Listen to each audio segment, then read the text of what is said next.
CGL 2022 में जिनका भी सिलेक्शन पोस्टल असिस्टेंट की पोस्ट पर हुआ है आपका, और जिनका भी एमईएस में यूडीसी यानी कि सीनियर एडमिनिस्ट्रेटिव असिस्टेंट की पोस्ट मिली हुई है, उनके क्या प्रोसेस रहने वाले हैं ज्वाइनिंग का, क्या कुछ स्टेट एलोकेशन, सब कुछ इसमें कवर किया गया है। कितना समय लगेगा आपका, तो स्टार्टिंग से एंड तक कुछ भी मिस मत करिएगा आपका। अगर आपका इस पोस्ट पर सिलेक्शन हुआ है तो आप सारी चीज़ें ध्यान से समझिएगा।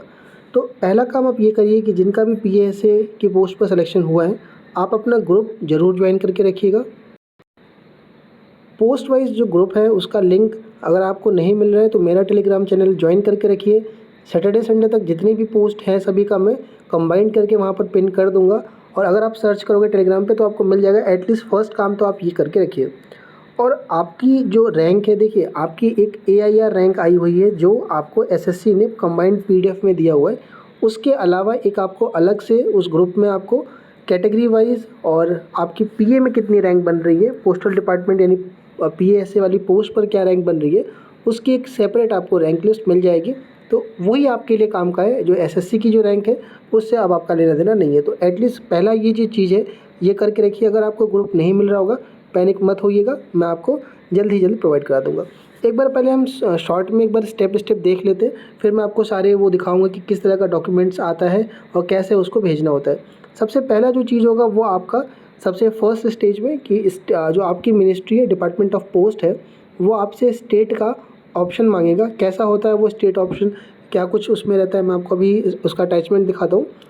और जब आपका वो मांगेगा स्टेट ऑप्शन आपका, तो वो रैंक के बेसिस पे आपकी जो मेरिट बन रही है, जो आपकी पीएसए की मेरिट बन रही है, एसएससी वाली जो कंबाइंड पीडीएफ है उसकी बात नहीं हो रही है, तो उस रैंक के बेसिस पर अलोकेशन होता है। और अभी तक आपको मालूम चल गया होगा कि अगर आपका यूआर की अगर रिजर्व कैटेगरी से अगर आप हैं और अगर आपने जनरल कट ऑफ क्लियर कर ली है तो कैटेगरी का बेनिफिट नहीं मिलेगा। तो ऑल इंडिया रैंक के बेसिस पर अलोकेशन होगा। जो भी स्टेट आपको मिलेगा, सपोज़ करिए कि आपको एलोकेट किया गया और आपने यूपी ऑप्ट कर लिया, उसका हेड ऑफिस मान लेते हैं दिल्ली में है और लखनऊ में है यूपी का। तो अगर आपका यूपी एलोकेट होता है तो वहाँ से यूपी के हेड ऑफिस लखनऊ से आपका क्या होगा कि आगे के लिए भी क्या बचा है, डिपार्टमेंटल डीवी और अटेस्टेशन फॉर्म, वो सब कुछ वहाँ से रिलीज़ किया जाएगा। स्टेट मिलने के बाद अब आपका हेडक्वार्टर से कोई लेना देना नहीं होता है। जिसको जो भी स्टेट मिलता है वहाँ के हेड ऑफिस से आपका करस्पॉन्डेंस स्टार्ट होता है। और जो आपको स्टेट मिलेगा, मान लीजिए यूपी आपको मिला, तो वो आपको यूपी आपका अब आपको यहाँ से सर्कल चुनने के लिए देता है, राइट, सॉरी डिवीज़न चुनने के लिए देता है आपको, ठीक है। सर्कल तो आपका स्टेट होता है। जो आपको स्टेट एलोकेट होंगे ना अलग अलग, जैसे आपको यूपी, कोई बिहार, किसी को राजस्थान, इनको सर्कल कहते हैं आपके। तो इन सर्कल के अंदर अलग अलग डिवीजन्स होते हैं। जैसे यूपी के अंदर आपका आगरा डिवीज़न हो गया, लखनऊ डिवीज़न हो गया, कानपुर डिवीज़न हो गया। तो अलग अलग डिवीज़न के लिए आपको यहाँ से हेड ऑफिस से आएगा और वो आपको भर के देना होता है। ये भी आपका मेरिट बेसिस पे ही किया जाता है। और आपका जो डिपार्टमेंटल डीवी है वो इसी के साथ हुआ। जब स्टेट मिल जाएगा तो जो स्टेट मिला होगा उस स्टेट के हेड ऑफिस में आपका डिपार्टमेंटल डीवी और वो आपका जो अटेस्टेशन फॉर्म भेजता है उसी में मेडिकल करेक्टर, मैं सब कुछ अभी दिखा रहा हूँ आपको अटैचमेंट के थ्रू, और वो आप एक बार देख लीजिएगा तो आपको समझ में आ जाएगा। तो सबसे पहले आप क्या करेंगे, अपना जब ग्रुप ज्वाइन करेंगे तो आपको एक ऐसी पीडीएफ मिल जाएगी। किसी ने मुझे भी भेजा है, जिसने भी ये बनाया है उसको पहले तो बहुत थैंक्स कि आप लोगों ने थोड़ा टाइम निकाल करके, ये बहुत इंपॉर्टेंट चीज़ें हैं, पहले इतनी चीज़ें नहीं थी। तो जिसने भी एक बनाया है पीडीएफ अपनी पर्टिकुलर शिफ्ट वाइज पीएसए के लिए, उसको मेरी तरफ से बहुत ज़्यादा थैंक्स है। और एक बार इसको कर लीजिएगा। और अगर कैटेगरी वाइज भी बन गई हो कि यूआर की अलग, ईडब्ल्यूएस की अलग, एससी एसटी की अलग, तो वो भी बेटर है, आप उसको अपने पास सेव करके रखिएगा। देखो पहला आपको जो मिलेगा, जो मैंने बताया आपको, सबसे फर्स्ट मैंने बताया था आपको कि आपका आएगा स्टेट ऑप्शन चुनने का। तो कुछ ये ऐसा आपको नोटिस मिलेगा, जल्दी ग्रुप में शेयर हो जाएगा। ये CHSL 18 का मैंने एक जल्दी में लगा, टाइम था नहीं मेरे पास। सीजीएल अभी CHSL 2020 का जल्दी गया था, वो मैं ढूंढ रहा था, फ़ोन में मिला नहीं मुझे। कुछ ऐसा रहता है आपका, उसमें कुछ लाइनें लिखी रहती है, उसमें ये वाला आप पढ़ोगे तो यहाँ पे साफ साफ आपको दिख जाएगा कि अगर आपका कैटेगरी यूआर से सिलेक्शन हो के, तो आपको एलोकेशन यूआर के थ्रू ही किया जाएगा।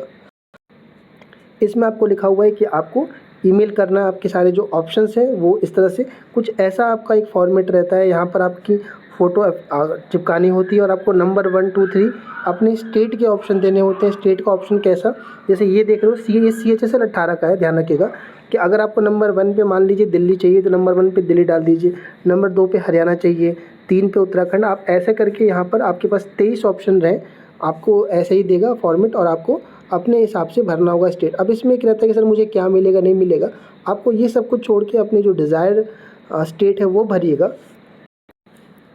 बहुत सारे कैंडिडेट्स के कहने ये हैं कि सर मेरा जगह चेंज हो गई, लोकेशन चेंज हो गया, मोबाइल नंबर चेंज हो गया है, ईमेल आईडी। देखो यहाँ पर सब कुछ कॉलम आप पढ़ोगे तो आपको मिल जाएगा। तो यहाँ पर जब वो ऑनलाइन आता है स्टेट भरने के लिए तो ये अपडेट कर दोगे, बिकॉज जब आपको सर्कल एलोकेट होगा यानी स्टेट एलोकेट किया जाएगा तो आपके पते पर वो चीज़ें आती हैं अटेस्टेड फॉर्म वगैरह, तो आपका अपडेटेड रहेगा तो आपको कोई दिक्कत नहीं आएगी। ईमेल वगैरह यहाँ पर आप सही से अपडेट कर दीजिएगा। तो ये भरोगे जब आप इस वैकेंसी के हिसाब से, और ये भर के भेजने के लिए डेट रहेगी। अगर आप ये मिस कर दोगे तो ध्यान रखिएगा फिर आपका रैंडम एलोकेशन हो जाएगा, प्रॉब्लम क्रिएट होगी, राइट। तो सबसे पहला काम ये होगा, जल्दी आपको ये देखने को मिलेगा, प्रोसेस बहुत स्पीड चल रहा है तो जल्दी आपको ग्रुप में ये चीज़ नोटिस करने को मिलेगा। जैसे आप ये भर के भेजते हो फिर आपको एलोकेशन किया जाता है, यानी कि स्टेट कौन सा मिला, जिनको सर्कल कहा जाता है। तो देखो ये लिखा हुआ है एलोकेशन ऑफ पोस्टल सर्कल्स, ये CHSL 2020 का मैं दिखा रहा हूँ। 30 जनवरी का आप ये देख पा रहे हो। मैं बता दूं आपको कि 27 अक्टूबर को रिज़ल्ट आया था CHSL का। तो नवंबर, दिसंबर, जनवरी यानी कि 3 महीने में आप देख रहे हो कि एलोकेशन, फाइनल एलोकेशन है कि किसको कौन सी स्टेट एलोकेट की गई। देखो यहाँ पर आप ये लिस्ट देख रहे होगे, CHSL 2020 का है। तो नंबर 1 वाले ने यूपी भरा होगा तभी आपको उसको यूपी मिला है। और यहाँ देखो लिखा हुआ है कि प्रेफरेंस फील्ड, क्या इसने प्रेफरेंस भरी है कि नहीं भरी है। आप पाओगे कि यार बहुत सारे लोग ऐसे रहते हैं जो प्रेफरेंस नहीं भरते हैं। इस बार खासकर आपको बहुत सारे ऐसे कैंडिडेट मिलेंगे जो प्रेफरेंस नहीं भरेंगे, क्योंकि बहुत सारे लोग थे जिनको 2800 की उम्मीद थी, 2400 PASA की उम्मीद थी, वो पोस्ट नहीं मिला उनको। और TA की उनकी उम्मीद थी, TA मिल जाएगा, लेकिन PASA मिल गया तो वो नहीं चाह रहे थे। और जो आपको पता है 50% से ज़्यादा वर्किंग लोग हैं तो वो इस पोस्ट की तरफ नहीं जाएंगे, तो वो स्टेट ऑप्शन नहीं भरते। इससे अदर कैंडिडेट्स को बेनिफिट मिल जाता है। तो आपको कुछ ऐसा मिलेगा जब ये भर के जमा कर दोगे तब, कि आपको कौन सा स्टेट यानी कौन सा सर्कल एलोकेट किया गया है, राइट। जब मान लीजिए आपको, जैसे मान लो यूपी एलोकेट हो गया या मान लीजिए आपको दिल्ली एलोकेट हो गया, तो जैसे ये मैं आपको जो दिखा रहा हूँ ये दिल्ली सर्कल का है। तो वहाँ से अब आपका आएगा आगे कम्युनिकेशन के लिए कि आप अपना बाकी की सारी चीज़ें लेकर के आइए वहाँ पर डिपार्टमेंटल DV के लिए, और टाइमिंग वगैरह सब यहाँ दिया जाएगा आपका। और यहाँ पर आपको अब जैसे ये जो वैकेंसी देख रहे हो ये दिल्ली डिवीज़न के अंदर है आपका, दिल्ली सर्कल के अंदर है आपका। कि दिल्ली सर्कल के अंदर अलग अलग डिविजन्स होंगे, यानी आप समझ लो कि दिल्ली के अंदर अलग अलग हेड ऑफिसेस है, उनके अंदर आपको वैकेंसीज़ वहाँ पे शो की जाएगी। और यहीं पर आप PASA चुनते हो। जैसे देखो यहाँ पर आप शॉर्टिंग असिस्टेंट ऐसे, राइट। तो अगर आपको दिल्ली में ऐसे चाहिए, शॉर्टिंग असिस्टेंट चाहिए, तो यहाँ पर RMS में यहाँ जगह खाली आपकी है। और ऐसे आपको इन जगहों पर वैकेंसीज़ हैं आपकी, तो आप अपने अकॉर्डिंग यहाँ पर फिर प्रेफरेंस भर के देते हो। इसका भी फॉर्मेट आपको दिया जाता है। जैसे ये देखो मैं फॉर्मेट लगा रहा हूँ, ये दिल्ली सर्कल का आपका है, इसमें आपको प्रेफरेंस मांगा गया है। वैसे हर एक सर्कल, हर एक स्टेट आपसे पूछेगा और रैंक के बेसिस पे आपको डिवीज़न एलोकेट किया जाएगा, राइट। और उसके साथ में ये अटेस्टेशन फॉर्म होगा आपका, और अटेस्टेशन फॉर्म में बाकी सारी बेसिक डिटेल्स आपकी सब कुछ इसमें करके लगाना होता है। कैरेक्टर सर्टिफिकेट इसके अंदर होता है, मेडिकल का फॉर्मेट होता है आपका, गवर्नमेंट हॉस्पिटल के CMO से यहाँ पर कराना होता है। तो बहुत ज़्यादा पैनिक होने की ज़रूरत नहीं, प्रोसेस एकदम नॉर्मल है। ये जो वैकेंसी चार्ट है ये आपका CGL 2022 के अंदर PSA के लिए है। आप एक बार देख लीजिए। कैंडिडेट मुझे मैसेज कर रहे हैं कि सर आप बता दो कि दिल्ली के अंदर या यूपी स्टेट वाइज, मतलब डिवीज़न वाइज कि कौन कौन से ऑफिस में जगह खाली है दिल्ली के अंदर, जो डिवीज़न अलग अलग हैं वहाँ पर कितनी वैकेंसी। देखो मैंने इसके लिए CHSL के लिए लगाई थी, फाइल की थी। CHSL के लगभग मान के चलो कि 7-8 स्टेट के अवेलेबल हैं, जो कि CHSL की गोल्डन बुक में आपको मिल जाएगी। मैं आपको ये कहूँगा, देखो अभी इस टाइम पर अभी आगे आपका CGL 2023 का एग्ज़ाम है, राइट। और देखो RTI में क्या है, इसको मैंने फाइल सभी की कर रखी है, ट्रैक करने के लिए मेरे पास टाइम नहीं है अभी फ़िलहाल के लिए। हो सकता है कि कईयों की स्टेट के रिप्लाई आए हों मेरे पास ईमेल में, लेकिन मैं आपको रिक्वेस्ट ये करूँगा कि बस आप अपने स्टेट तक का आइडिया लगा लीजिए कि कौन सा स्टेट आपको मिल रहा है, राइट।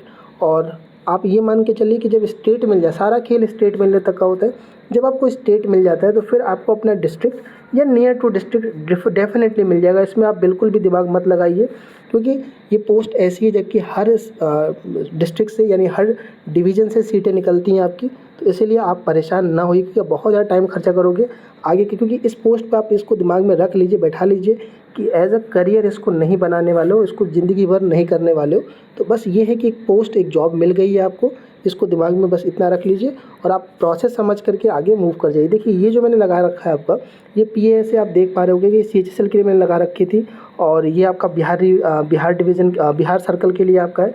किस किस डिवीज़न के अंदर, किस किस आप समझो ऑफिस के अंदर कितनी कितनी जगह खाली आप यहाँ पर देख पा रहे होंगे। और ऐसे ही कर्नाटका, ऐसे कुछ और भी हैं जो मेरे को अभी तुरंत में मिल पाए, मैं आपको शेयर कर रहा हूँ। फिर भी अगर आप इसको जानना चाह रहे होगे तो CHSL की गोल्डन बुक टेलीग्राम चैनल पर पिन होगा, आप वहाँ जाके देख लीजिए या मुझे लिख दीजिएगा, मैं शेयर कर दूँगा। लेकिन फिर मैं कहूँगा टाइम मत ख़राब करिए इन चीज़ों में, स्टेट तक का बस एक बार देख लीजिए, स्टेट तक के बाद आपको चीज़ें समझ में आए। देखो यार, जो लोग जुड़े हुए थे मेरे को पोस्ट प्रेफरेंस सर्विस में, बहुत सारे लोग परेशान है कॉल को लेकर के। आगे डिपार्टमेंटल DV है, ज्वाइनिंग का है, बहुत सारी चीज़ें भी आगे हट के पड़ी हैं। तो उनके लिए कॉल अब स्टार्ट कर दी, क्योंकि मैं 3-4 दिन समय लिया था इधर, क्योंकि रिज़ल्ट आने के बाद बहुत सारी चीज़ें ऐसी थी जो समझाना था कैंडिडेट जिनका नहीं हो पाया, तो सिचुएशन बहुत पैनिक वाली थी। सैटरडे संडे तक सब सेटल करने के बाद कॉल अब आने लगी कि अगर कोई नया कैंडिडेट अवेल करना चाह रहा होगा ये सब चीज़ों के रिगार्डिंग, तो आप जुड़ सकते होगे। टेलीग्राम चैनल का नीचे लिंक दिया हुआ है, मुझे जाकर वहाँ पर पर्सनल मैसेज कर सकते हो। देखो ट्रांसफ़र की अगर हम बात कर ले PASA के अंदर, तो एक रूल 38 है। रूल 38 के द्वारा आप ट्रांसफ़र के लिए रिक्वेस्ट लगा सकते हो। ये बहुत अच्छी चीज़ है, इससे क्या है कि आप ट्रांसफ़र करा सकते हो। इसके लिए पहली कंडीशन ये ज़रूरी है कि आपकी 1 साल की सर्विस पूरी होनी कंपलसरी है। ट्रांसफ़र आप जैसे मान लीजिए कि आप यूपी में ही हो और एक ज़िले से दूसरे ज़िले के लिए जाना चाह रहे हो, या एक जगह से दूसरे जगह, एक ही स्टेट के अंदर जाना चाह रहे हो, तो वो एक तरीका होता है, उसको हम इंटर स्टेट कहते हैं आपका। और एक होता है आपका एक स्टेट से दूसरे स्टेट, मान लो आप साउथ में हो, साउथ से आप यूपी आना चाह रहे होगे, तो वो ये दोनों ही पॉसिबल है आपका। ऑनलाइन रिक्वेस्ट लगाते हो आप, वेटिंग आपकी पता चलती है, बिल्कुल ट्रांसपेरेंट है आपका, और आपका विदिन 1 साल 1.5 साल के अंदर हो जाता है। इसमें अगर आप फिजिकल हैंडीकैप्ड हो या कोई सीरियस मेडिकल ग्राउंड है, उस केस में आपके लिए टाइम का कोई लिमिट नहीं है, आप कभी भी रिक्वेस्ट लगा के, तो ट्रांसफ़र के लिए कोई दिक्कत नहीं है। प्रॉब्लम कहाँ आती है, पब्लिक डीलिंग का है, जॉब नेचर आप देख रखे होगे, कोई भी चीज़ नेगेटिविटी मत रखिए। अभी जॉब आपके हाथ में, जो ट्रेजेडी CGL 2022 में गुजरी है, एक पोस्ट आपको हाथ लग गई, ये समझिए जो लोग नौकरी में नहीं थे वही आपके लिए काफ़ी है। आगे देखो हम बात कर लें उसके रिगार्डिंग MES के अंदर। देखो अगर कोई सवाल और है, क्योंकि जॉब प्रोफाइल को लेके होगा आपको PSA का, मैं सेपरेट कर दूंगा, अभी बस उतना लोकेशन तक का देख के रखिएगा। जिनको भी मिलिट्री इंजीनियरिंग सर्विस के अंदर SA यानी कि UDC की पोस्ट मिली हुई है, सबसे पहले आपके कमांड का अलग, क्योंकि देखो डिफेंस जो है, आर्मी है, वो अलग अलग कमांड में बटी हुई है, और जहाँ जहाँ कमांड आपकी है वहाँ वहाँ मेंटेनेंस का जो वहाँ पर कैंट एरिया है, जहाँ पर कमांड है, उसको हम बेसिकली जहाँ आर्मी रहती है उसको कैंट कहते हैं। तो कैंट एरिया में जितने भी मेंटेनेंस का, क्वार्टर का, पानी का, बिजली का, जो भी कुछ रहता है वो MES करती है, मिलिट्री इंजीनियरिंग सर्विस करती है। तो वही कुछ उसी का वर्क आपको मैनेज करना होता है, उसी के अंदर एडमिनिस्ट्रेटिव काम होगा, वहाँ के जो स्टाफ होगा उनका देखना होता है, एलोकेशन जो कुछ भी होते हैं वो मैनेज करना होता है। तो पहले आपको कमांड एलोकेट होगा रैंक के बेसिस पर, रैंक बेसिस पर होता है। इसको लेकर थोड़ा कन्फ्यूजन था कि रैंडम, क्योंकि इसको लेकर के अभी दुविधा बनी हुई थी, लेकिन रैंक बेसिस पर है, इसको क्लियर कर लीजिए।